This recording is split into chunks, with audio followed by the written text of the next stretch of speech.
Hi guys, this video is about graphs of derivative of parent functions. We studied graphs of parent functions in chapter 1. Now we are going to study their derivatives function by function. Okay, the first function we will be studying is linear function.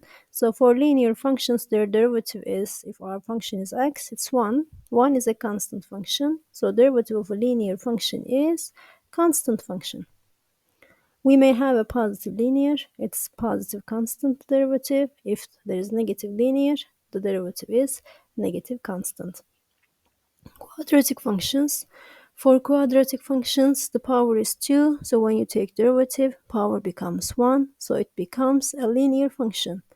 If quadratic function is positive, opening up, the derivative is positive linear. If the function is opening down function, then the derivative is negative linear function. Okay, cubic function. Since the power is 3, when you take derivative, power becomes 2, so derivative becomes quadratic.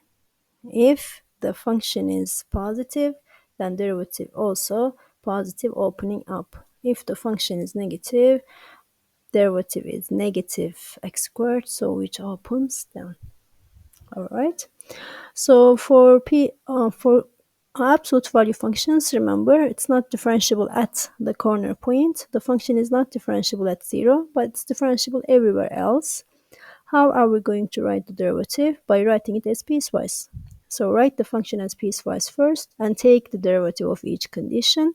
We have 1 for x values more than 0, negative 1 for x values less than 0, and the opposite for opening down absolute values. The next function is exponential function. Derivative of an exponential function e to the x is itself e to the x, nothing changes. Derivative of ln function is 1 over x. 1 over x is an inverse function. It must be something like that, this part and that part. It has two parts. But in the definition, in the domain of ln x, the angle must be positive always. Angle never be negative. So this part, the numbers of x are negative. So we don't take that part. We only take positive part. So this graph is not actually the graph of inverse function. We just use one part because of the domain. Same goes for square root parent function. When you take the derivative, it's 1 over 2 square root of x. It must look like the inverse function, but by the same idea, x values must be, stuff on the radical must be positive. Then we don't have this part, we just have the positive part. 1 over x, inverse function, take its derivative, it's negative 1 over x squared. So the graph, both parts of the graph is heading down to negative infinity. This is the derivative.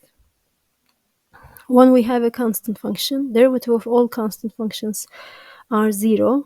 So it is 0. Derivative of 0 also 0.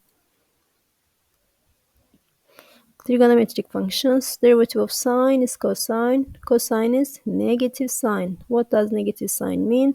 There's a reflection around x-axis. You take the sine and flip it around x-axis, you get negative sine function. Let's take a look at some exercise questions in the book. We are going to match the functions with their derivatives. First function, linear function. Since it's linear, it's something like x. Its derivative is a constant function, which is b. Second graph, it's quadratic.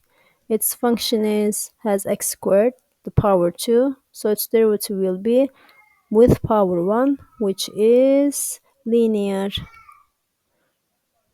So it's d. Question 20. Its square root function, its derivative looks like inverse function with only positive part. So it is a. And 21, absolute value function. You write it as piecewise and take the derivative of each condition. You'll have another piecewise, which has 1 on the right, negative 1 on the left of 0. So it is C. Another type of exercise questions. We are asked to identify f, f prime, and f double prime. the one that has the more power will be f double prime, and then decrease by 1, decrease by 1. So this one is quadratic, this one is linear, this one is cubic. So let's arrange them from the highest power to the lowest. The highest power has is f double prime, and then second highest power f prime, and then the lowest power is function f. Similarly, in the next graph, this is constant, like a number. This is linear, like x plus or minus something. This is quadratic, x squared. So the highest power here has this quadratic function, which will be f double prime, and then x power 1, which is f prime, and then the lowest power, the constant function, it is, excuse me, it's the opposite, I made a mistake. The highest power is f, and then it decreases down. Then you're gonna arrange from highest to lowest. This is quadratic, x squared, this is linear x, this is cubic x cubed. So x cubed, the highest power is f, and then f prime, the lowest power is f double prime.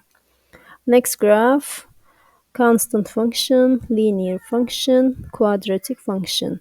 The highest power function will be f, its derivative has power 1, so f prime, its derivative has power 0, so f double prime. Okay, we have similar questions in the other sections in exercises part as well. Let's take a look at the ministry question and an exercise question. Which of the graph of the function, the values of its derivative are all negative?